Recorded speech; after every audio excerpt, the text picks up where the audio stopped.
Hi, my name is Jamie Roddle, and I will be giving you some tips on how to get low tones out on the baritone saxophone.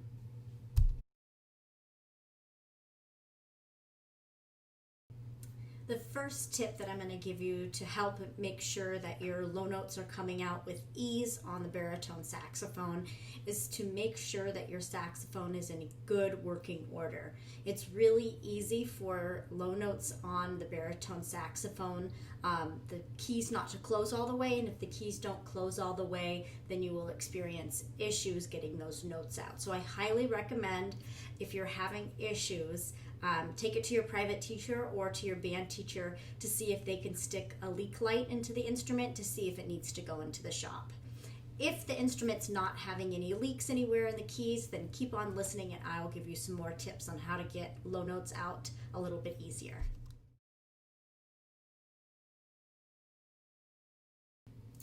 All right, so once you've determined that your saxophone is in good working order, I think the next biggest thing you can do to get to improve your sound, especially on the low notes on the Bari, is to make sure that we are playing the correct pitch on our mouthpiece. So just the mouthpiece alone, we want to be on either a concert D or a little bit higher on that concert E flat. We also want to make sure that we've got enough mouthpiece in our mouth. Generally, saxophone players, we just, especially when we're in middle and high school, we are not using enough mouthpiece. We've started out on alto or tenor, and the amount of mouthpiece that needs to go in our mouth is a lot less because the instrument is smaller. Since the Bari is bigger, we need to use more mouthpiece.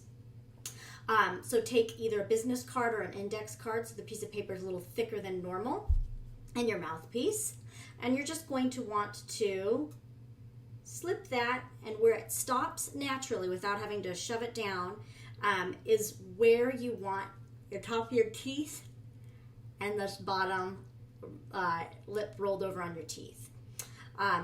Generally, again, that's more than we're used to doing, so I just kind of take note by placing my finger where it stops on the back and where it stops on the front. And might be more than we're used to, and I go over to my drone, hit my sustain. I'm generally on a concert D. There we are. Let's hear that pitch.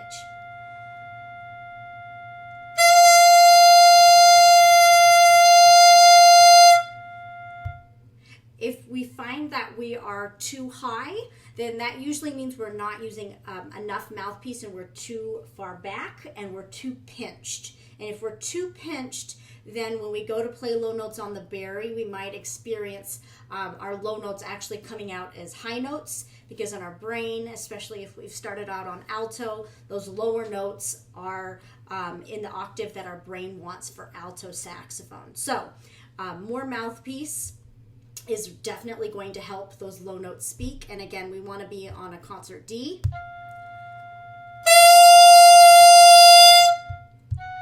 Or a concert E flat. All right, so once you've checked that, you can also head to this next.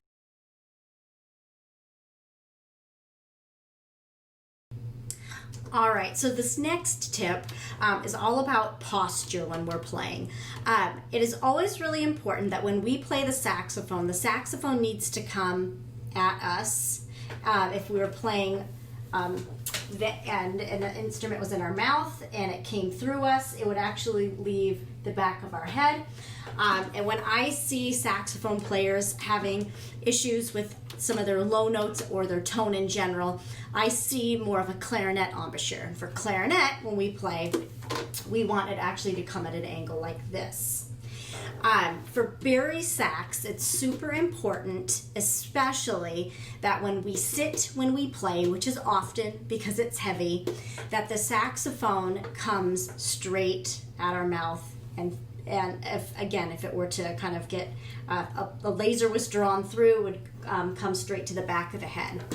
The best way to help get the good Bari posture is to make sure that we're not playing with our hand way behind our chair.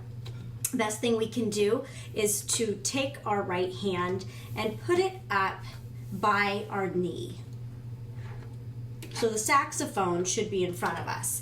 If we stand when we play, it should be the same thing. So if I was going to stand and play my Bari Sax, I'd want it to be in front of me.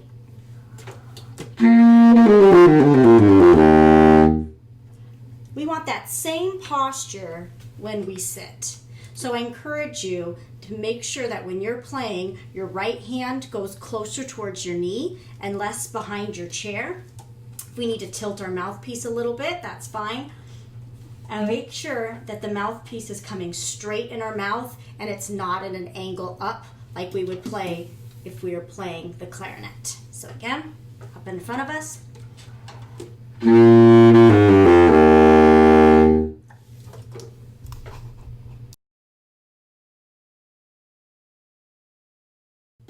Okay, so we have checked to make sure that our instrument's working properly. We've checked our mouthpiece pitch and made sure that we're using enough reed.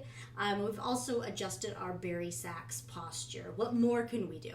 Well, I encourage you to practice those low notes by either easing into them, which means starting a little bit higher and then working on down low.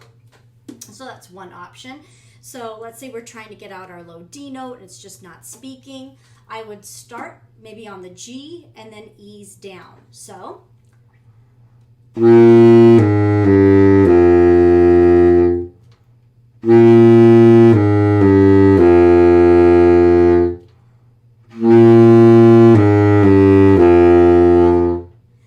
just to kind of practice getting that the feeling of the D note to come out and making sure that we're using enough air. It's super common. I know I struggled with this quite a bit when I was first learning to play Bari. I normally played a lot of alto and soprano, and then all of a sudden it was this large instrument that I needed to get used to, and everything that I played came out an octave too high. So a lot of it's just, again, training our ear to make sure that when we see a lower note on the saxophone, it's truly coming out as a low note and not playing it up an octave on accident, but kind of by playing into the overtone series on accident. So starting on a higher note and then easing down low.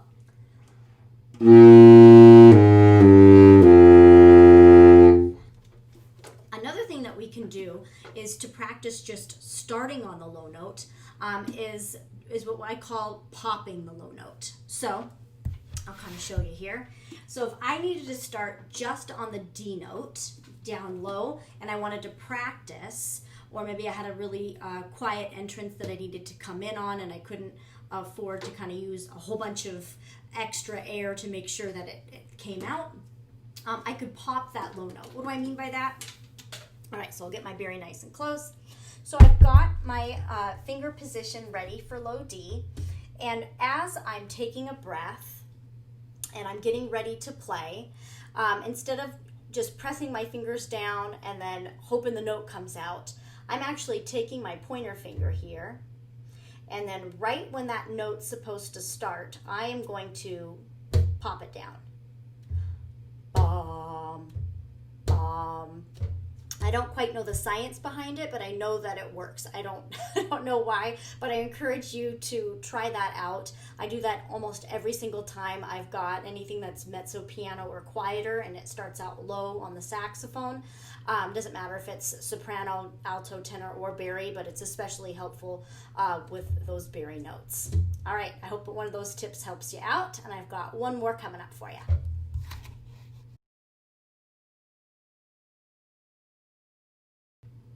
All right, so the last tip that I have for you is to really explore the size and style and brand of reed that you're using.